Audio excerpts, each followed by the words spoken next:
Hey guys, so this is a video that I don't want to make.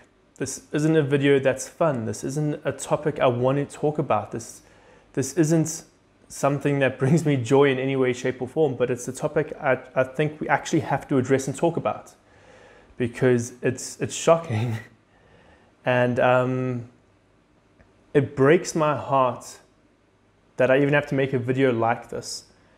If you guys remember a few years ago, there was this horrible incident that took place and Uyinene Mthethwa was murdered. And as a result, there were tons of marches and protests all across South Africa. And during that period of time, there was a massive rise in the awareness of GBV or gender-based violence. And it's incredible how we went from there, where everyone was busy championing this, trying to protect our women, and we've gone to where we are now. So the purpose of this video is more of a response to how I've seen men treating women in South Africa today. And what really sparked my interest or piqued my acknowledgement of this issue was a News 24 article.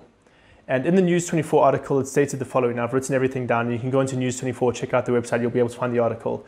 But it mentioned that there were 902 women murdered and 11,315 women raped from October to December 2021. Those numbers are shocking. Those numbers are shocking.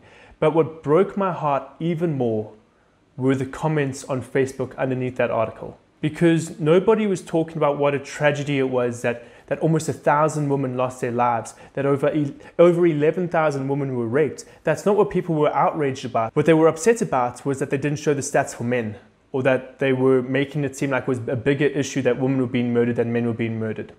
And I don't understand why we as men feel this need to turn something so dreadful into a competition.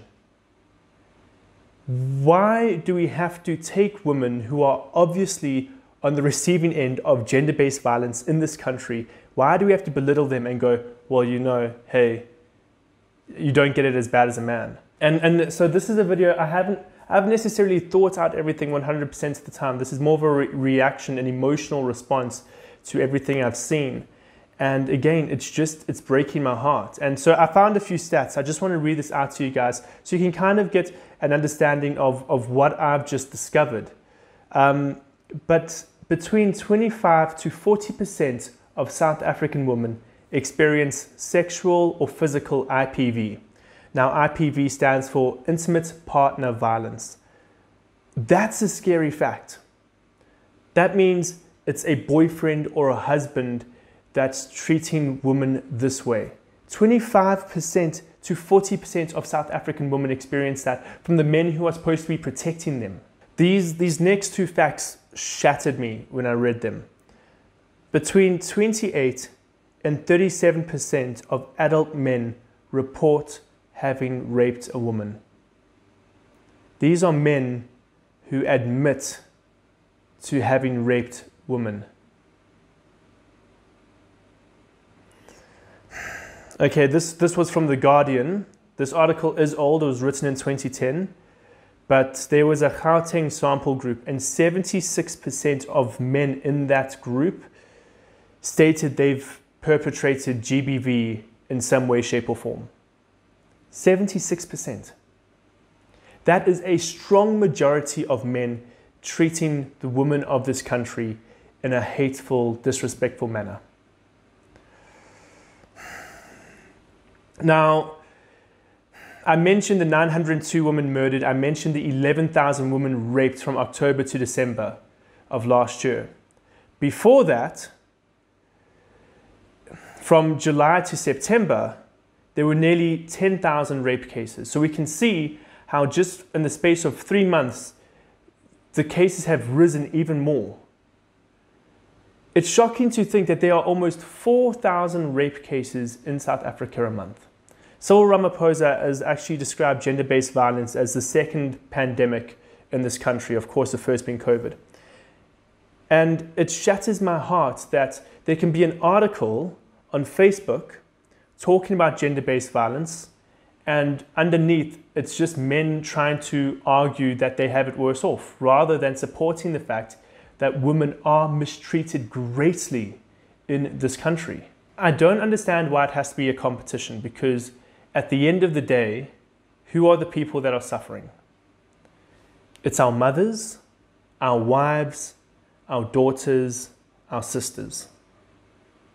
Why are we trying to belittle them to try and make it seem like we're victims? So in this rabbit hole I was diving down, I did a lot of research on like what causes gender-based violence, and the current theme is that as South Africans, we've created a culture of violence against women, and we've created a culture of male superiority where sex is something that men feel they're entitled to. And I feel like until we start actually holding men responsible for their actions, that's just going to increase and increase. Now, I will say this. If you guys remember my Uyinene and Tuetua video, I was the one that championed the fact that not all men are trash. And I stand by that. I'm not saying all men are rapists. I'm not saying all men, are perpetrators of gender-based violence. But what I'm saying is men have to start holding each other accountable. We have to start protecting our mothers, daughters, sisters, and wives. I'm getting married soon. This is kind of like an engagement ring. It's a Portuguese thing that me and my fiance are doing. But we're getting married in literally 60 days. And it just broke my heart knowing that she actually lives in fear. We went to Builder's Warehouse together. And I just said something simple, like I was like, hey, if you go that way, I'll go that way. We can pick up the two things we need to get, and we can get to the till quickly, in and out. And she told me, she was like, no, I can't do that. I don't feel safe here. It's a public space and she doesn't feel safe there. Our wives, mothers, sisters, daughters are living in constant fear here in South Africa. And we should be doing everything we can to protect them. That's what we're called to do, biblically speaking. We're called to be people that defend our wives. We're the heads of the households, but we're the heads of the households because we will be protecting the women in our lives in a godly, loving way. And I feel like that's something that South Africa is seriously, seriously missing. So yeah, guys, this was just a rant and rave video, me just complaining about the current state of South Africa. I think we have to start holding each other accountable. We have to start championing our women. We have to start defending our women. We have to protect them. But yeah, guys, thank you so much for watching this video. Subscribe if you feel comfortable doing so. And I think we just actually have to once again start spreading awareness about gender-based violence in South Africa, because it is atrocious and, for lack of a better word, disgusting.